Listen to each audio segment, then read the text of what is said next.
नमो विष्णुपादाय कृष्णप्रेष्ठाय भूतले श्रीमते भक्तिवेदांत स्वामिनिति नामिने। नमस्ते सारस्वते देवे गौरवाणी प्रचारिणे निर्विशेष शून्यवादी पाश्चात्य देशतारिणे। गुरवे गौरचंद्राय राधिकायै तदालये कृष्णाय कृष्णभक्ताय तद्भक्ताय नमो नमः। वंदे अहं श्रीगुरो श्रीयुतपदकमलं श्रीगुरून् वैष्णवांश्च श्रीरूपं साग्रजातं सहगण रघुनाथान्वितं तं सजीवं साद्वैतं सावधूतं परिजनसहितं कृष्णचैतन्यदेवं श्रीराधाकृष्णपादं सहगण ललिता श्रीविशाखान्वितांश्च। नमो ॐ विष्णुपादाय कृष्णप्रेष्ठाय भूतले श्रीमते भक्तिवेदांत स्वामिनिति नामिने। नमस्ते सारस्वते देवे गौरवाणी प्रचारिणे निर्विशेष शून्यवादी पाश्चात्य देशतारिणे। जय श्री कृष्ण चैतन्य प्रभु नित्यानंद श्री अद्वैत गदाधर श्रीवासादि श्री गौर भक्तबिंद। हरे कृष्ण कृष्ण कृष्ण हरे हरे, हरे राम राम राम हरे हरे।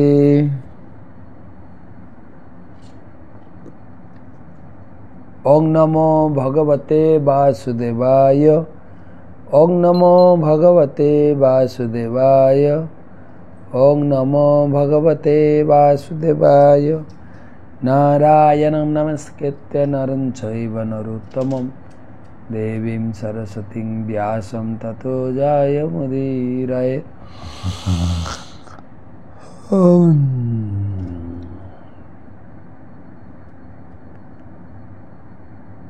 तमादिदेवं करुणानिधानं तमालवर्णं सुहितावतारम् अपार संसार समुद्र सेतुं भजामहे भागवत स्वरूपं। ग्रंथराज श्रीमद्भागवतम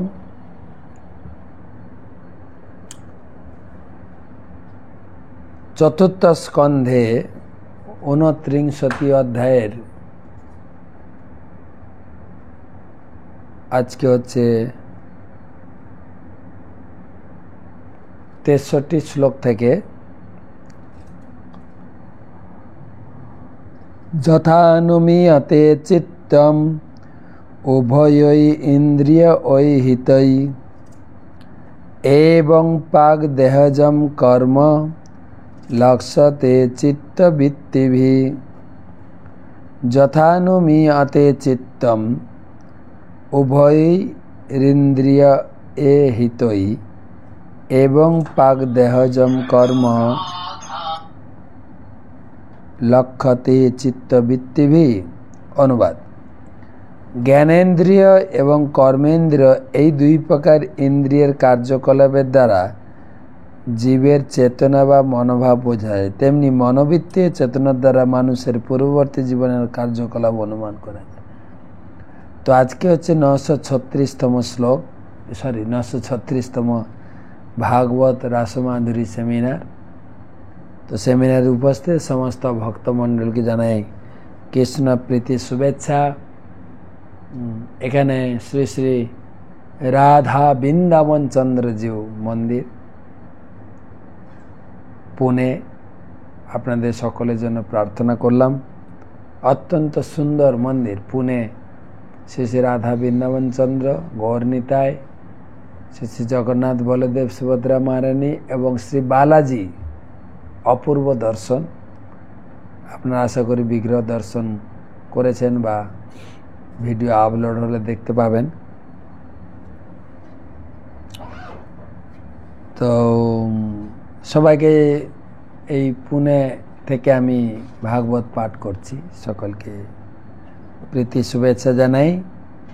গুরুপাদ পদ্মে প্রণাম নিবেদন করে তার কৃপা আশীর্বাদ প্রার্থনা করি। নমো বিষ্ণুপাদায় কৃষ্ণ প্রেষ্ঠায় ভূতলে শ্রীমতে জয় পতাকা স্বামী নীতি নামিনে নম আচার্য পাদায় নিতাই কৃপা প্রদায়িনে গৌরকথা ধামদায় নগর গ্রাম তারিণে।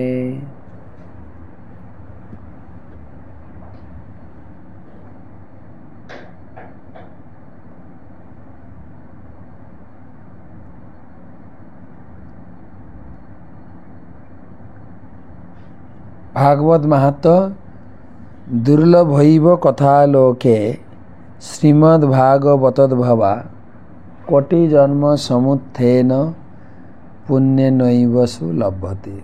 কোটি জন্মের পুণ্য সঞ্চিত হলে ভাগবত পাঠ শোনার প্রতি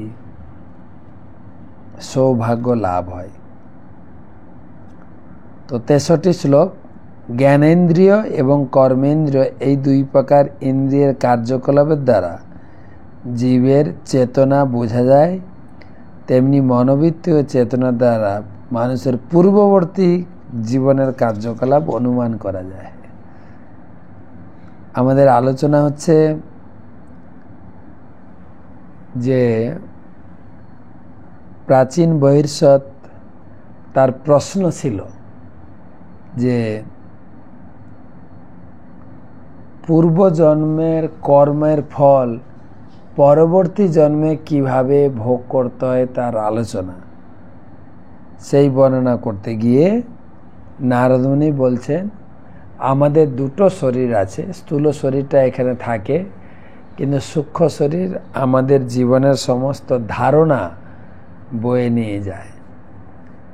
তো সেই পূর্বজন্মের কর্ম বা এই জীবনের কর্ম আমরা দুটো ইন্দ্রিয় দিয়ে লাভ করি। একটা হচ্ছে জ্ঞানেন্দ্রিয়, একটা হচ্ছে কর্মেন্দ্রিয়।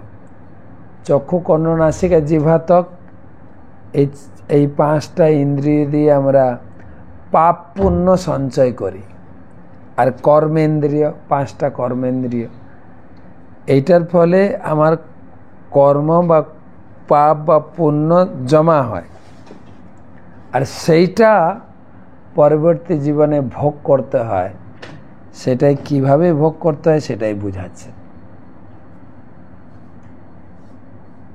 সুতরাং আমি এই জীবনে যেরকম চলছি, যেরকম ভোগ করছি, তা পরবর্তী জীবনে সেটা বুঝাচ্ছে না।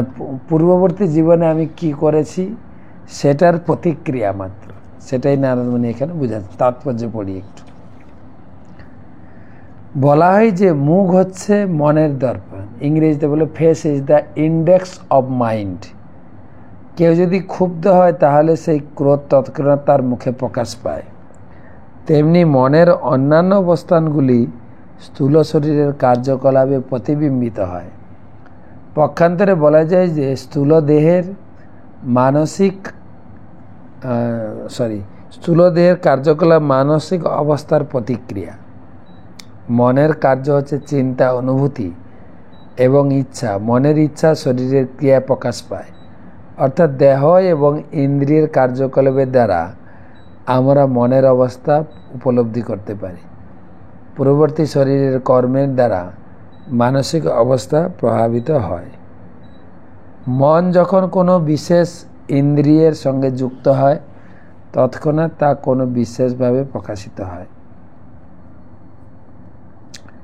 যেমন মন যখন ক্রোধের উদ্বেগ হয় তখন জিহ্বা কত রকম গালিগালাজ করতে থাকে, তেমনি মনের ক্রোধ যখন হাতে প্রকাশিত হয় তখন মারামারি হয়, যখন পায়ে প্রকাশিত হয় তখন পদাঘাত করা হয়। এইভাবে বিভিন্ন ইন্দ্রিয়ের মাধ্যমে সূক্ষ্ম কার্যকলাপের অভিব্যক্তি হয়। কৃষ্ণ ভক্তের মনও এইভাবে ক্রিয়া করে। তার জিহ্বা হরে কৃষ্ণ মহামন্ত্র কীর্তন করে, তার হাত আনন্দে উপরের দিকে উঠে যায়, পা নৃত্য করে। এই সমস্ত লক্ষণকে বলা অষ্টসাত্ত্বিক বিকার বলা হয়। সাত্ত্বিক বিকার হচ্ছে সত্যগুণ, দিব্য আনন্দের প্রভাবে মানসিক অবস্থার রূপান্তর। যাকে অনেকগুলো কথা এই শ্লোকে নারদ মুনি বুঝাচ্ছেন যে পূর্বজন্মের কর্মের ফল এই শরীরে কি করে ভোগ হচ্ছে না, পূর্বজন্মের কর্ম পঞ্চ জ্ঞানেন্দ্রিয় পঞ্চ কর্মেন্দ্রিয় দ্বারা সঞ্চিত হয়, আর সেটা এই জীবনে ভোগ হয়। তার বিভিন্ন লক্ষণের মাধ্যমে বোঝা যায়। যদি কেউ সুখে থাকে তাহলে পূর্বজন্মে সে অনেক পুণ্য করেছে। কেউ যদি দুঃখ থাকে সে পূর্বজন্মে অনেক পাপ করেছে। প্রভুপাদ বলছেন face is the index of mind. মানুষের চেহারা, চিন্তা, চেতনা, ইন্দ্রিয়ের লক্ষণ দেখে বোঝা যায় তার মনের ভিতরে বা তার জীবনে কি ঘটছে, কি ঘটতে চলেছে। কিছু কিছু লক্ষণ দেখে যে আপনি রেগে গেছেন, আপনি কি করে বুঝবেন না, আপনার মুখের চেহারা দেখলে বুঝে যাবেন। সেই রাগ যদি হাতের ভিতর প্রকাশ হয়, হাতে কাউকে পিটাতে ইচ্ছা করবে।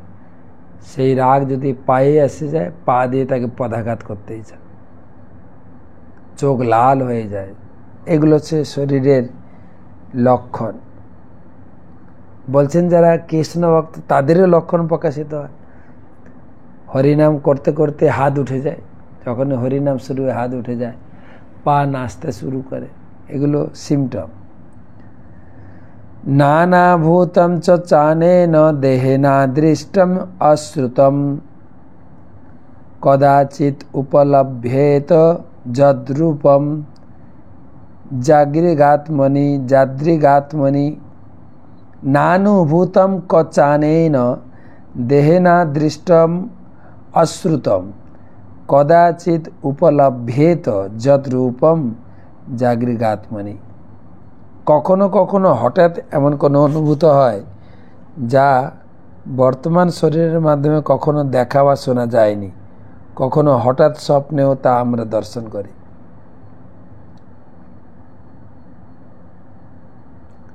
বলছে আমি হয়তো কোনোদিন রাজা হইনি, এই জীবনে রাজা হইনি, হয়তো স্বপ্নে দেখা যাচ্ছে আমি রাজা হচ্ছি, রাজা আছি, অর্থাৎ রাজা কোনো জন্মে ছিলাম। সেটাই নারদ মুনি বুঝাচ্ছেন। স্বপ্নে আমরা কখনো কখনো অনেক কিছু দেখি যার অভিজ্ঞতা বর্তমান শরীরে কখনো হয়নি। কখনো স্বপ্নে দেখিনি আমরা যে, কখনো কখনো স্বপ্নে দেখি যে আমরা আকাশে উঠছি, যদিও উড়ার কোনো অভিজ্ঞতা আমাদের নেই। তার অর্থ হচ্ছে পূর্ববর্তী কোনো জীবনে দেবতা রূপে বা মহা আকাশচারী রূপে আমরা আকাশে বিচরণ করেছি বা পাখি ছিলাম, মহাকাশচারী ছিলাম বা দেবতা ছিলাম। এইগুলো এই জীবনে প্রতিফলিত হয়। তার অর্থ হচ্ছে পূর্ববর্তী জীবনে দেবতা অথবা মহাকাশচারী অথবা পাখি ছিলাম। মনের মধ্যে স্মৃতি সঞ্চিত থাকে, হঠাৎ তার প্রকাশ হয়, মানে মনের ভিতরে ওইগুলো আছে, হঠাৎ স্বপ্নে এসে গেল।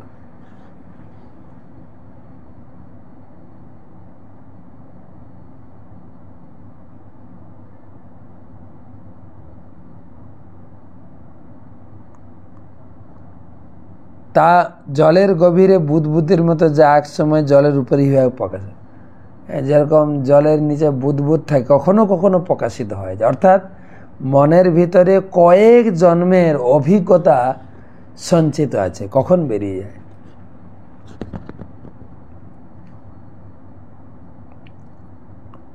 কখনো কখনো স্বপ্নে আমরা এমন কোন স্থান দর্শন করি যা এই জীবনে কখনো আমরা দেখিনি। কোথায় যেন স্বপ্নের দেশে চলে গেছি। এই জীবনে হয়তো হয়নি, কোন জীবনে ছিল, সেটা আবার প্রকাশ পাচ্ছে।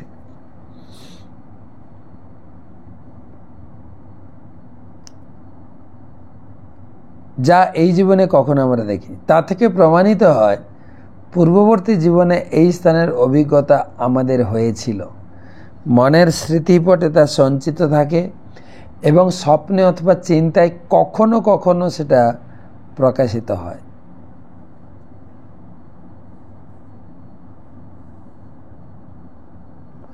অর্থাৎ মন হচ্ছে পূর্ববর্তী জীবনের বিভিন্ন চিন্তা এবং অভিজ্ঞতা রিজার্ভার বা ভান্ডার।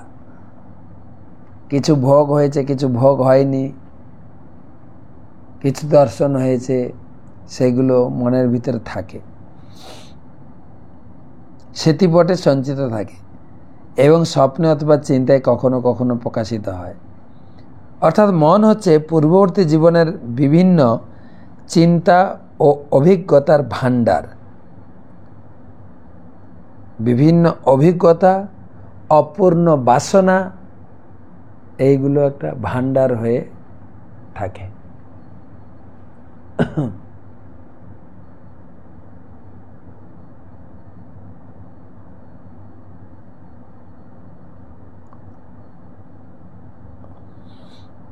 এইভাবে পূর্ববর্তী জীবন থেকে এই জীবনে এবং এই জীবন থেকে পরবর্তী জীবনে ধারাবাহিকতা চলতে থাকে। পূর্ববর্তী জীবনের এই জীবন, এই জীবন থেকে পরবর্তী জীবন। কখনো কখনো বলা হয় যে অমুক ব্যক্তি জন্মগত কবি বা বৈজ্ঞানিক বা ভক্ত। তা থেকে প্রমাণিত হয় আমরা যদি এই জীবনে অম্বরীশের মতো নিরন্তর কৃষ্ণের কথা চিন্তা করি, তাহলে নিশ্চিতভাবে মৃত্যুর পর ভগবত ধামে যাব। তার মানে এই জীবনে কৃষ্ণ চিন্তা করলে আপনি কৃষ্ণ ধামে যাবেন। এই জীবনে ধনী হওয়ার চিন্তা করলে ধনী হবে। এই জীবনে যদি পশুর মতো আচরণ করি, পশুর মতো খাওয়া দাওয়া করি, পরবর্তী জীবনে পশু হব। যাদৃশী যাদৃশী ভাবনা সিদ্ধির ভবতি তাদৃশী। তো প্রভুপাদ বলছেন অম্বরীশের মতো যদি পূর্ণ দেহ, মন, ইন্দ্রিয় দিয়ে ভগবানের সেবায় যুক্ত হয়, অবশ্যই ভগবত ধামে যাব নিশ্চিত।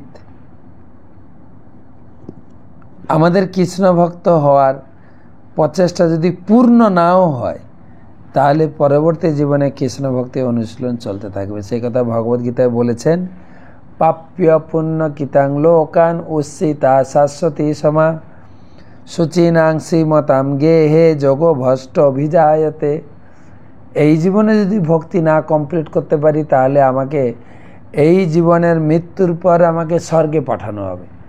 স্বর্গ ভোগ করার পরে এখানে শুচি এবং শ্রীমতা ব্রাহ্মণ এবং ধনী ঘরে আমার জন্মগ্রহণ হবে, যাতে আমি সেই ভক্তিটাকে কমপ্লিট করতে পারি।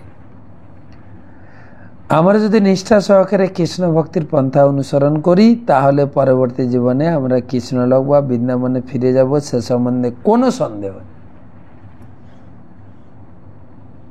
তার মানে আমার জীবনের চাল চলন, লক্ষণ, স্বপ্ন দেখেও ভবিষ্যৎ জন্মের অনুমান করা যায়।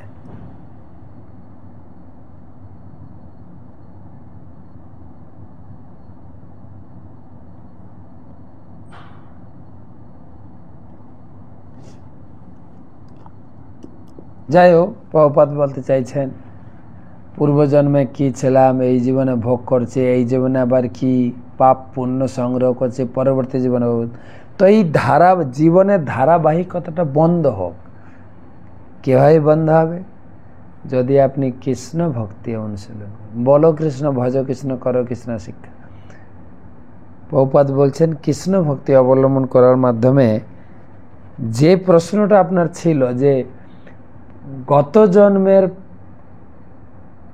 জীবনের পাপ পুণ্যের ভোগ এই জীবনে কেন ভোগ করতে হচ্ছে, না ভোগ আর করতে হবে না, এটা বন্ধ হয়ে যাবে যদি ভগবানের সেবায় নিজেকে যুক্ত করি।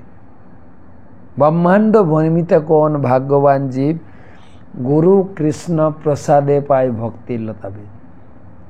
এইভাবে জন্ম মৃত্যু, এই জন্ম পরের জন্ম পরের জন্ম ভোগ করতে করতে কেউ যদি সদ্গুরু বা সৎ সান্নিধ্য লাভ করতে পারে, তাহলে তার জন্ম মৃত্যুর চক্রিয়া বন্ধ হয়ে সে ভগবদ্ধামে ফিরে যাবে। তেনাস্য সাদৃশম রাজন লিঙ্গিন দেহ সম্ভবম শ্রদ্ধৎসানভূত অর্থ न मन स्रष्टुमार्हति।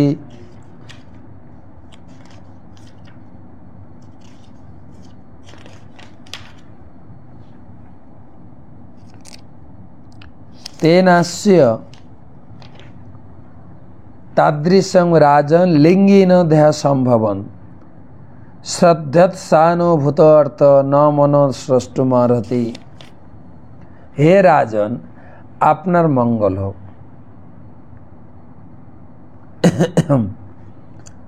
प्रकृतिर संग अनुसारे এই মন জীবের বিশেষ প্রকার শরীর প্রাপ্ত হওয়ার কারণ মানসিক অবস্থা থেকে বোঝা যায় যে সে পূর্বজন্মে কে ছিল।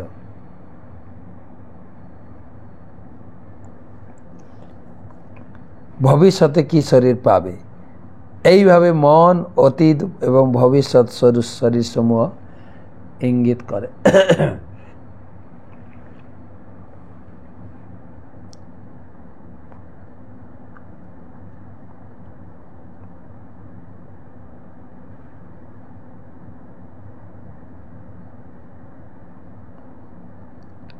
পূর্বজন্মে কে ছিলাম আর পরবর্তী জন্মে কি হব তার ইঙ্গিত এই শরীরে পাচ্ছি।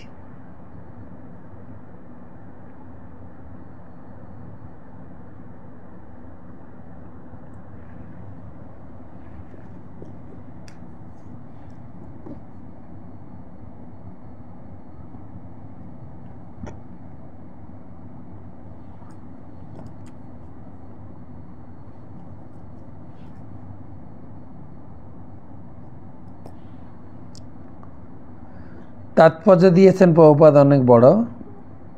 মন পূর্ববর্তী জীবন ভবিষ্যৎ জীবনের ইঙ্গিত করে। মন ভবিষ্যতে কি হব আর পূর্বে কি ছিলাম মন বলে দেবে। কে যদি ভগবত ভক্ত হন তাহলে বুঝতে পারেন তিনি তার পূর্ববর্তী জীবনে ভগবত ভক্তি অনুশীলন করেছিলেন। তেমনি কারো যদি অপরাধ করার প্রবণতা থাকে তাহলে বুঝতে হবে যে পূর্ববর্তী জীবনে অপরাধী ছিল। এভাবে মন থেকে বোঝা যায় ভবিষ্যতে কি হবে। গীতায় 14 অধ্যায় 18 শ্লোকে ঊর্ধ্বম গচ্ছস্তি সত্যস্থা মধ্যে তিষ্ঠন্তি রাজসা জঘন্য গুণ বৃত্তিস্তা অধোগচ্ছতি তমসা। যারা সত্যগুণে অবস্থিত তারা ক্রমশ উচ্চতর লোকে উন্নীত হবেন, যারা রজগুণে প্রভাবিত তারা ভূলোকে থাকবে, যারা তমগুণে দ্বারা প্রভাবিত তারা নিম্নলোকে নরকে যাবে। কোনো মানুষ যদি সত্যগুণে থাকেন তার মানসিক কার্যকলাপ তাকে উচ্চতর লোকে উন্নীত করবেই। তেমনি কারো মনোমতি যদি নিজ হয় তাহলে তার ভবিষ্যৎ জীবন অত্যন্ত জঘন্য হবে। জীবের অতীত এবং ভবিষ্যৎ জীবন তার মানসিক অবস্থার দ্বারা সূচিত হয়। নারদ মুনি এখানে রাজার মঙ্গল কামনা করে আশীর্বাদ করেছেন যাতে তিনি তার ইন্দ্রতৃপ্তি সাধনের জন্য কোনো বাসনা বা পরিকল্পনা না করে। মুনি ঋষি লোকের মঙ্গল চায়, যার জন্য নারদ মুনি বলছেন আপনি এমন কিছু করেন না যে পরবর্তী জীবনে আপনাকে ভোগ করতে হবে। নারদ মুনি আশীর্বাদ করেছেন।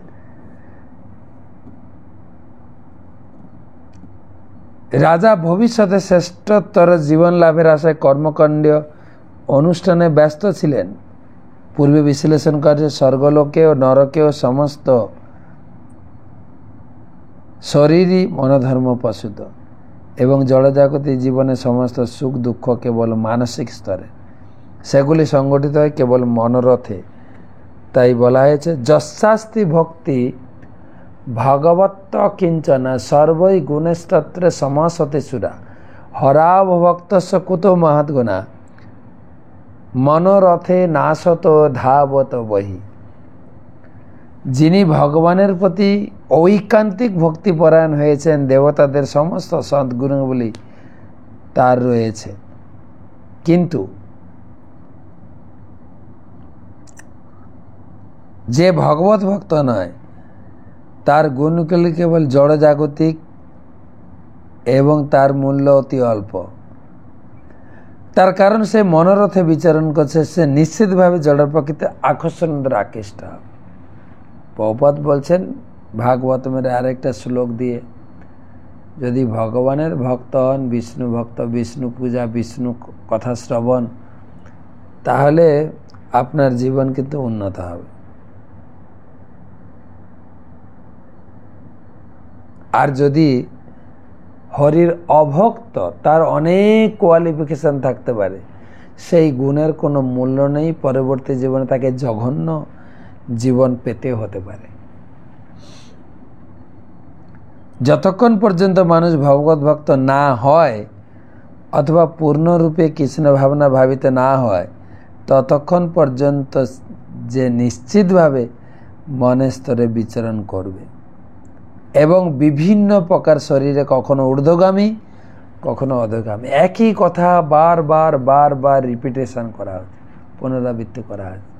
কেন? আমরা বুঝেও বুঝি না, আমরা যেন অন্য কোনো কিচ্ছু না করি, কেবল ভগবানের সেবা।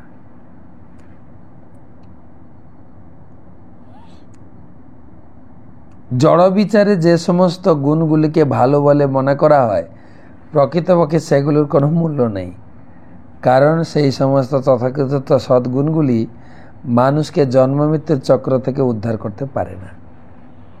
জাগতিক সার্টিফিকেট, পদ, পজিশন।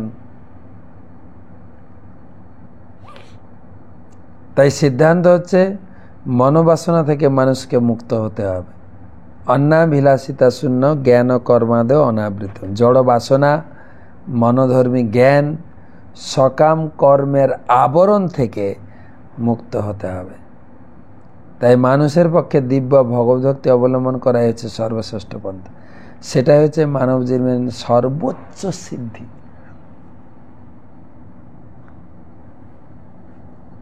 নারদমুনি প্রাচীন বহির্ষদকে বলার মাধ্যমে আমাদেরকে প্রত্যেককে বোঝাচ্ছে, এই জাগতিক দুটো লোকের প্রশংসা কুড়ানোর জন্য কর্মকাণ্ডী, দান ধ্যান কিছুই করো না, কেবল ভগবানের সেবা। দান যদি করতে চাও ভগবান গীতায় বলেছেন, যৎ করসি যৎ অশ্নাসি যৎ জোহসি দদাসি যৎ তপস্বসি কন্তেও তৎ কুরুষ্ব মদর্পণ। তুমি যদি সত্যিই ধর্ম করতে চাও তো আমার পূজা করো, আমার নাম জপ করো, আমার গীতা, আমার উপদেশ গীতা পড়ো, গীতা শুনো। বলো কৃষ্ণ, ভজ কৃষ্ণ, করো কৃষ্ণ শিক্ষা। যদি সত্যি যেটা আপনার প্রশ্ন যে পূর্বজন্মের কৃতকর্ম এই জীবনে কি করে ভোগ করতে, যদি এই ভোগ করা বন্ধ করতে চান তাহলে ভগবানের সেবায় যুক্ত। পাপ অথবা পুণ্য যা কিছু সব বাতিল করে, এমনকি পুণ্যের জন্য বিভিন্ন প্রকার কর্মনাশ, যেরকম প্রাচীন বহির্ষদ তিনি কর্মকাণ্ডীয় যাগযজ্ঞ পশু বলিতে যুক্ত ছিলেন। নারদমুনি বলেন, না, এগুলো সব বাদ দিন। শুদ্ধ ভগবত ভক্তি, এই জীবন চক্রে একটু দেবদেবী পূজা বা পুণ্য কর্ম করলেই জীবনের সমস্যার সমাধান হয় না। হয়তো কিছুদিন আমি স্বর্গে যেতে পারি, কিন্তু স্বর্গ সুখ ভোগের পরে আমাকে আবার ফিনে পুণ্যে মত্ত লোক বিসন্তি। তাই গীতায় উপদেশ দিয়েছেন, যজ্ঞার্থাৎ কর্মণ অন্যত্র। যদি কর্ম করতে হয়, কেবল ভগবানের সেবা। ভগবানের সেবা করলে এই যে গত জন্মের ফলের ভোগ, গত জীবনের কর্মের ফল এই জীবনের কর্ম পরের জীবনে এই যে চলতেই আছে, এটাকে রোধ করতে গেলে ভাগবত ভক্তি পন্থা। আজকে আর বেশি ক্লাস বাড়াবো না, অনেক রাত হয়ে গেছে, সারাদিন অনেক জার্নি করে এসেছি। তো কালকে বাকিটা পাঠ করব। আপনারা আশা করি এই পুনে মন্দিরের শ্রী শ্রী রাধা বৃন্দাবন চন্দ্র, শ্রী শ্রী জগন্নাথ বালাজি এবং গৌরনীতায় অপূর্ব দর্শন আশা করি আপনারা করেছেন। আমার ফেসবুকে লিঙ্ক দিয়েছি। শিল প্রভুপাদ এই মন্দির এখানে তৈরি হয়েছে, উদ্বোধন হয়েছে 2013 সালে, প্রায় 10-11 বছর আগে। তো অপূর্ব সুন্দর সাজানো গোছানো এবং খুব প্রচুর লোক ভ্রমণ করে ইস্কনে। এখানকার বিগ্রহ পরিপাটি খুব সুন্দর, পার্ক এবং খুব সুন্দর প্রচার এখান থেকে ব্রহ্মচারী তৈরি হয়ে সারা ভারতে না সারা বিশ্বের মন্দিরগুলোকে পাঠানো হচ্ছে মন্দির চালানোর জন্য। তো আজকে এই পর্যন্ত রাখি। তো কালকে আমরা কত নম্বর শ্লোক? 63।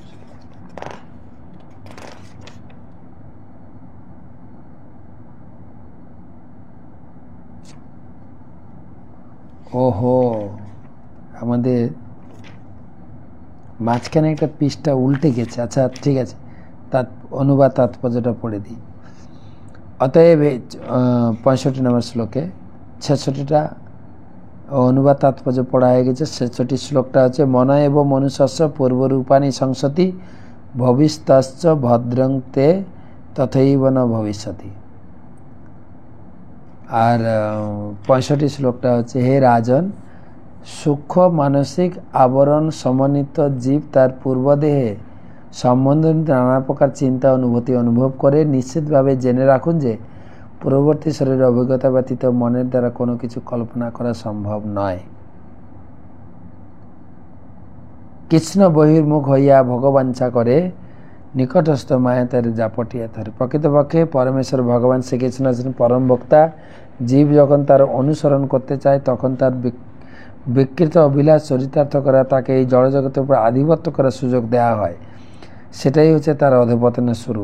যতক্ষণ সে এই জড় পরিবেশে থাকে ততক্ষণ মন রূপে তার একটি সূক্ষ্ম বাহন থাকে, যা হচ্ছে সব রকম জড় বাসনার ভাণ্ডার। আর তার এই সমস্ত বাসনাগুলি বিভিন্ন প্রকার দেহরূপে প্রকাশিত হয়। নারদমুনি রাজাকে বলেছেন সেই কথা ধ্রুব সত্য বলে গ্রহণ করতে হবে, কারণ নারদমুনি হচ্ছেন একজন মহাজন। অতএব আমাদের নিশ্চিত রূপে বুঝতে হবে যে মন হচ্ছে আমাদের সমস্ত পূর্ববর্তী বাসনার ভাণ্ডার।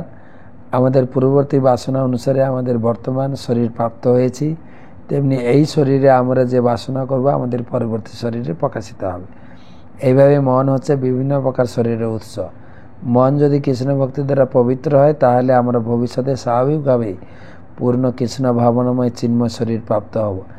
এই ধরনের শরীরই হচ্ছে আমাদের আদি রূপ, যা চৈতন্য মহাপ্রভু প্রতিপন্ন করেছেন। জীবের স্বরূপ হয় কৃষ্ণের নিত্য দাস। কেউ যখন ভগবানের প্রেমময় সেবায় যুক্ত হন তখন বুঝতে হবে এই জীবনেই তিনি মুক্ত। সে কথা প্রতিপন্ন করে শিল রূপ গোস্বামী বলেছেন ইহার যশ হরে দাস কর্মনা মনসাগ্রহ নিখিলাস্য অপি ব্যবস্থাসু জীবন মুক্ত স উচ্চতে।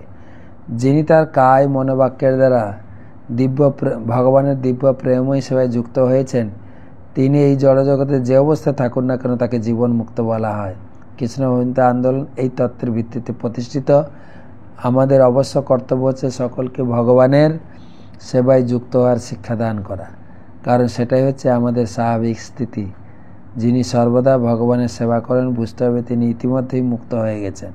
সে কথা ভগবদ্গীতাতেও প্রতিপন্ন হয়েছে। মাম চ যো ব্যভিচারেণ ভক্তি যোগেন সেবতে সগুণান সমতিতৈতান ব্রহ্মভোগায় কল্পতে। যিনি সর্বদা অনন্য ভক্তি সহকারে চিন্ময় সেবা করেন তিনি জড়ার প্রকৃতির সমস্ত গুণ থেকে মুক্ত হয়ে চিন্ময় স্তরে উন্নীত হয়েছেন। ভগবত ভক্ত তাই জড়া প্রকৃতির 3 গুণের অতীত, এমনকি তিনি ব্রাহ্মণ স্তরের অতীত। ব্রাহ্মণ রজ ও তমন এই 2 গুণের দ্বারা প্রভাবিত হতে পারেন। মানসিক স্তরের সমস্ত বাসনা, মনোধর্মী জ্ঞান অথবা সকাম কর্মের কলুষ থেকে মুক্ত শুদ্ধ ভক্ত সর্বদাই জড় প্রকৃতির অতীত এবং সর্ব অবস্থাতেই মুক্ত। পূর্বজন্মে কি ছিলাম, পরবর্তী জীবনে কি হব, সব ভাগবত মে লেখা আছে। ঠিক আছে, আজকে এই পর্যন্ত রাখি। শুভরাত্রি।